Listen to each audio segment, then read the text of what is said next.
দেশে ফের কমেছে গ্যাস সরবরাহ।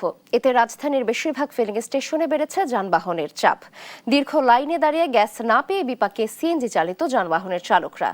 বেশি বিপাকে পড়েছে ambulance, private car, CNG autorickshaw ও পিকআপ ভ্যান চালকরা। পাম্প কর্তৃপক্ষ জানায় গ্যাসের সংকটের কারণে বন্ধ রাখতে হচ্ছে গ্যাস কাউন্টার। আর 10 ঘন্টার বেশি সময় লাইনে দাঁড়িয়ে গ্যাস না পেয়ে ক্ষোভ জানান অনেকেই।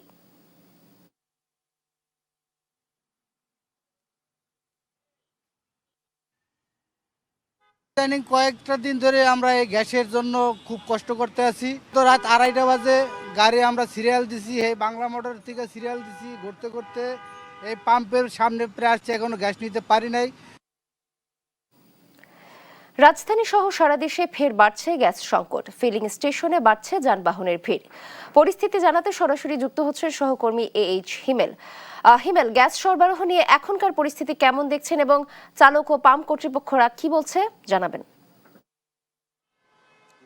এই মুহূর্তে রাজধানীর তেজগাঁও স্টেশনের একটি স্টেশন রয়েছে, যেটি বন্ধ রয়েছে, অর্থাৎ এখানে গ্যাসের যে সরবরাহ সেটি কিন্তু নেই, সেজন্য কিন্তু বন্ধ রয়েছে। সকাল থেকে আমরা রাজধানীর বিভিন্ন গ্যাসের যে পাম্পগুলো রয়েছে, ফিলিং স্টেশন পর্যবেক্ষণ করেছি। অধিকাংশ ফিলিংসে আসলে গ্যাসের সরবরাহ না থাকায় তারা কাউন্টারগুলো বন্ধ করে রেখেছেন। তবে কিছু কিছু গ্যাস পাম্পে কিন্তু আসলে গ্যাস দেওয়া হচ্ছে, তবে সেগুলোতে কিন্তু দীর্ঘ লাইন আমরা দেখেছি। 1 কিলোমিটারেরও অধিক দীর্ঘ লাইন কিন্তু রয়েছে, যেখানে pickup van, private car, CNG এবং ছোট ছোট গ্যাস চালিত যানবাহনগুলো আছে সেগুলো কিন্তু দীর্ঘ সারিতে রয়েছে এবং 8 থেকে 10 ঘন্টার সময় অনেকে অপেক্ষা করছেন। এবং আরেকটি বিষয় যে পাম্প মালিকরা বলছেন, যেটি আসলে গ্যাসের যে চাপ সেটিও কিন্তু কম রয়েছে, যার কারণে অনেকে বেশি গ্যাস নিতে চাইলেও সেটিও আসলে সম্ভব হয়ে উঠছে না। অন্যদিকে যে পাম্পগুলো বন্ধ রয়েছে সেটি আসলে গ্যাসের যে লাইন, সেখানে গ্যাসের সরবরাহ নেই, সেই বিষয়গুলো কিন্তু কর্তৃপক্ষরা জানিয়েছে। আমি এখন এই কাউন্টারের যে কর্তৃপক্ষ রয়েছে ওনার সাথে একটু জানার চেষ্টা করবো। আপনি জানাবেন এই গ্যাস পাম্পে কখন নাগাদ গ্যাস চালু ছিল, কখন বন্ধ হয়েছে? মানে গতকালকে আসছে 1:15 দিকে, আর 5টা 6টা 10 পর্যন্ত চলছে কালকে। এই দীর্ঘ লাইন ধরে অপেক্ষা করছে, কোনো নির্দেশনা বা কোনো সময় আছে কিনা এই সময় গ্যাস পাওয়া যাবে? না, এরকম কোনো সিকিউরিটি নেই। কি মনে করছেন, কেন আসলে এই ধরনের পরিস্থিতি? আমরা বুঝতে পারতেছি না, মানে হঠাৎ করে 2 দিন 3 দিন থেকে এরকম হচ্ছে। আমাদের সারাদিন আমাদের বসে থাকতে হয়, রাতে 12টা 12:30 1টা দিয়ে গ্যাস আসে। প্রেশার কম, 110 190 এরকম প্রেশার। ড্রাইভাররা গ্যাস নিতে পারে না, যতটুকু গ্যাস দরকার তার সেই তুলনায় পায় না, খুব কম পায় এবং দীর্ঘ লাইন। এরা 2 ঘন্টা 3 ঘন্টা 4 ঘন্টা 5 ঘন্টা দাঁড়িয়ে থাকার পরে অনেকে গ্যাস পায় না। আর অনেকে দেখা যাচ্ছে যে গ্যাসের প্রেশার কম, চাহিদা পূরণ হতে পারে না। ধন্যবাদ।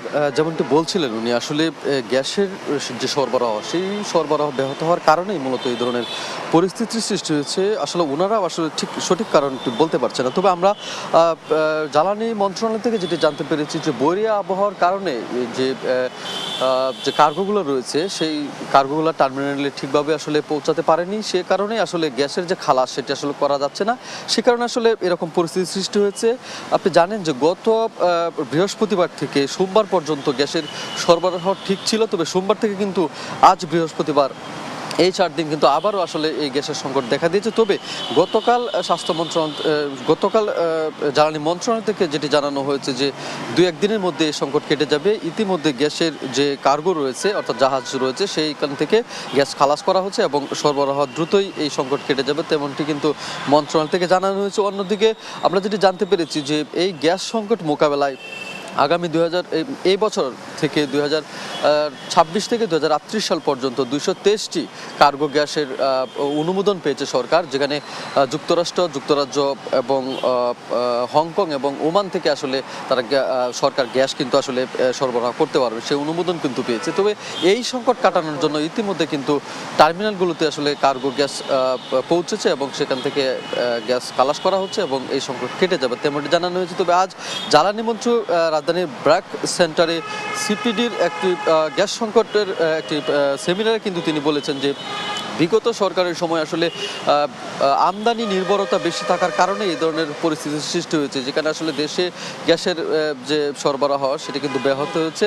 অন্যদিকে তিনি এটিও জানিয়েছেন যে খুব দ্রুত সময়ের মধ্যে আসলে এই সংকট কেটে যাবে। সরকার এবং গ্যাসের সংশ্লিষ্টতার মধ্যে যারা রয়েছেন, মন্ত্রণালয় থেকে শুরু করে তিতাস থেকে শুরু করে যারা গ্যাস সংশ্লিষ্টতায় যে প্রতিষ্ঠানগুলো রয়েছে সেই প্রতিষ্ঠানের সাথে ঐক্যবদ্ধভাবে কাজ করা হচ্ছে, যে কারণে আজকে দিন পর অর্থাৎ যেটি বলা হচ্ছিল যে শুক্রবার অর্থাৎ আগামীকাল পর্যন্ত কিছু জটিলতা থাকবে, তবে শুক্রবার এবং শনিবারের মধ্যে গ্যাসের এই সংকট কেটে যাবে তেমন তথ্যও কিন্তু মন্ত্রণালয় থেকে জানানো হয়েছিল। তবে এখনও রাজধানীতে বেশ কিছু ফিলিং স্টেশনে গ্যাস সরবরাহ দেওয়া বন্ধ রয়েছে এবং কিছু কিছু ফিলিং স্টেশনে কিন্তু সরবরাহ চলছে, তবে সেখানে যানবাহনের চাপ কিন্তু রয়েছে। অন্যদিকে যানবাহনেরও কিন্তু যানজটও কিন্তু রাস্তার সৃষ্টি হয়েছে। রাজধানীর বিভিন্ন ফিলিং স্টেশনে ঘুরে গ্যাসের যে সংকট এই ছিল সর্বশেষ। নাবিলা।